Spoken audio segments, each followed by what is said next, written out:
My 10-gallon tank is set up for plant propagation, and in this video I'm showing you how I prepared each plant for its life in this tank.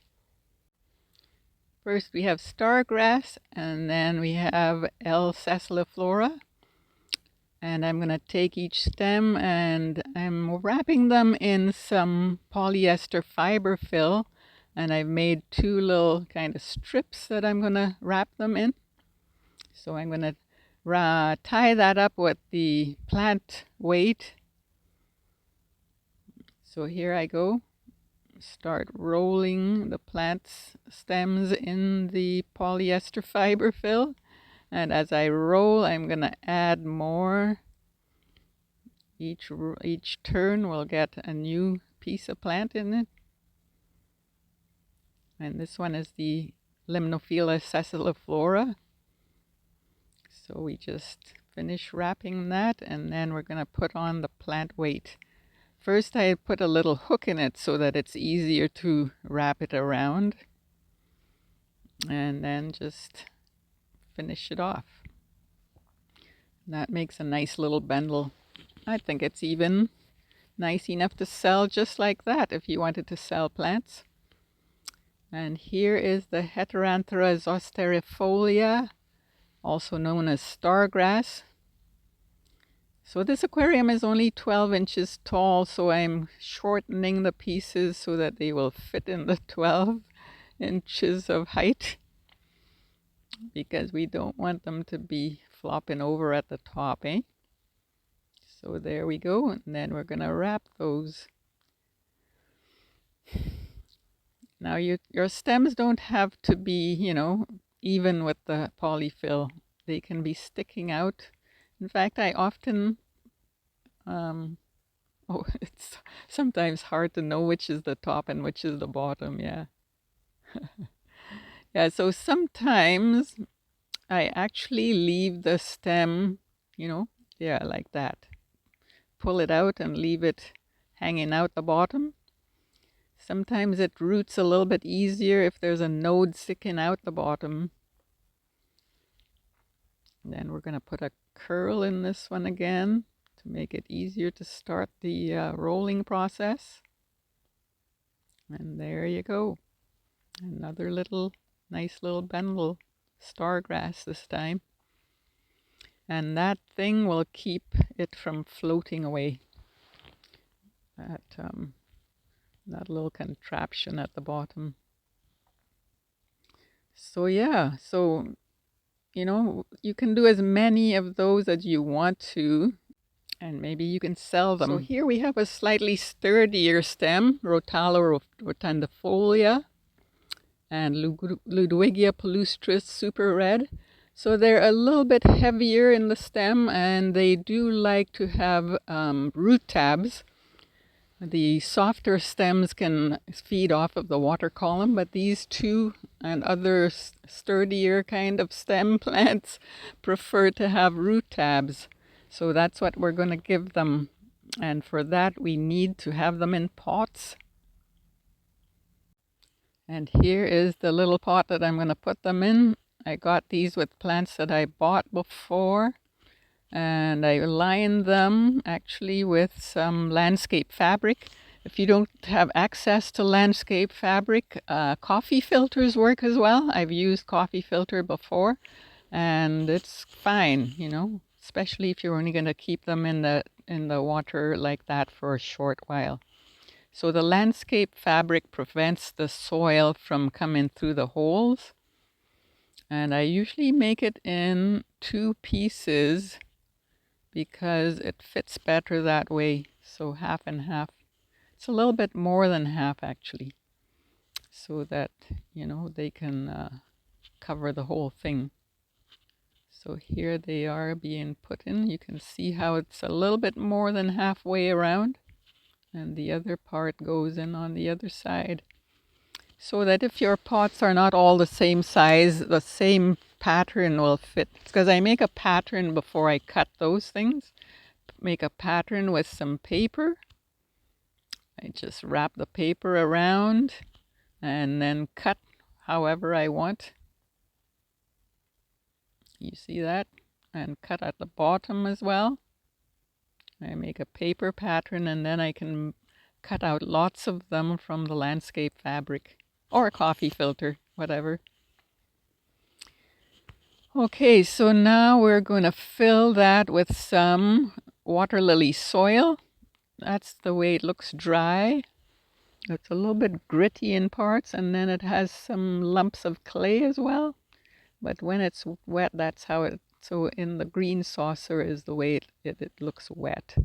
But I like the way it looks. I mean, I like the way it is with some of it gritty and some of it clayey. So I put a little bit in the bottom, a little bit of the sandy part, a little bit of the clay. And then I'm using Job's spikes, Job's for ferns and palms. 1626. And I'm not going to use a whole spike, of course, in that little tiny pot. So I'm cutting them in about quarters, maybe a little bit more than a quarter, maybe. And make sure that it's not going to, so I push it down so that it doesn't touch the new roots, the tender roots, I should say, because that might burn the roots of the planting. So they can find their own comfort zone themselves. You don't want to burn their roots for them. Filling to the top now. We're not going to fill right to the top because I want to put a little bit of sand on top just to prevent the clayey kind of parts from, because they have, quite a bit of dust. And then, yeah, so then I only have one piece of Rotala this time because I've got lots of Rotala. I'm just doing this to show, actually. So you have to make sure that you're putting the right end in. Yeah, so I usually make sure that I've got the bottom end going in, not the top end. Although I don't think with Rotala it's so forgiving that I don't think it would matter too much. Tamp it down a little bit all around. And there you go. And I'll put sand on top before I put it in the tank. I have another pot for the Ludwigia, super red, already prepared. So I'm just making some holes to put the palustris stems in. Yeah, this one is also quite forgiving, I find, so it's not a big deal, just make sure that there's a couple nodes in the soil. And of course with this one I'm going to put sand on top as well after it's all planted up. I didn't manage to save much of my Ludwigia because I left it way too long, but it's enough that I can grow it out before the spring comes. Here I have a young Bulbitis. It's a plant that prefers softer water, so I'm taking it out of my 55 because that's harder kind of water. So I'm hoping that it will do better in this 10-gallon tank, even though it is quite a large plant when it grows. But it's small enough now, and I'm going to put it on this rock to keep it down. The rhizome is not supposed to be covered, so you gotta tie it onto a rock. And I usually use acrylic yarn, just something soft and not too fine because I have quite small fish. So I don't like to have fine thread where they are, and I'm gonna just put that curvature of the rhizome on the curve of the rock. Wrap the acrylic yarn around a few times, making sure to get the rhizome in a few different places. So I put it through one spot. Now I'm going to take it around and put it through another spot. And maybe one more time, another spot, different spot, yes.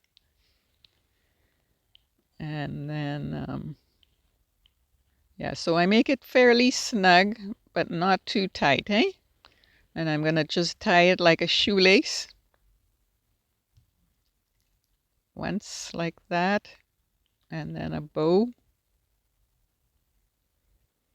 That way I can, once the rhizome takes to the rock, I can remove the acrylic yarn very easily that way. And yeah, so it's not too tight so that when it's in the water, it will float up from the rock. So the rock will be on the bottom and the plant will float up nicely. And that's how we do Bolbitis. That's how I do Bolbitis. It should look pretty good. It's quite a dark colored plant. I don't usually use it in a black background because it's so dark it doesn't show up as well. But yeah, this is just a plant propagation tank, so it doesn't really matter too much. It's not for show really, just for growing out. And then we're going to do our Java fern in a different way again. I've cut 3 little pieces of plant weight because I got the plant weight in a roll, eh? So I was able to cut strips of my own choosing, 1-inch strips. I just put a bend in them, and I'm gonna bend that, tighten it around the rhizome in a few places. I cut 3, so there'll be three different places where they are. And if it's not enough to keep the plant down, I will just add some more. But I think 3 will be enough. Okay, so that's how you do it. So these rhizome plants, you don't want them buried in soil or anything because they don't like that. It has a little baby, which I will just let it float around. So here they are all in the tank now. Limnophilus sessiliflora on the left here, front left. And then in the back corner, back left, are the Rotala and the Ludwigia. And I put them right near to the bamboo diffuser because the 2 of those really like carbon dioxide. So I put them closest to the carbon dioxide coming out of the diffuser. And then I put a little ornament in there because my stargrass was actually falling over. So I put that ornament to keep it upright. Hopefully it will start growing and be more upright by itself. And then in the middle-ish, you can see the Bolbitis on its rock. So pretty. And then on the right is the Java fern. I also have some weeping moss to put in here, which I haven't done yet. So I usually put the weeping moss on a rock as well. So very similar to the Bolbitis. I just tie it onto the rock and that's it. And maybe as time goes along, I will buy some more plants. I don't know yet. I've spent a lot of money on plants in my lifetime. I don't know if I should be spending more. I don't deserve to spend more on plants. Oh, I've killed so many in my life. But anyway, we'll see what happens. All right? Okay.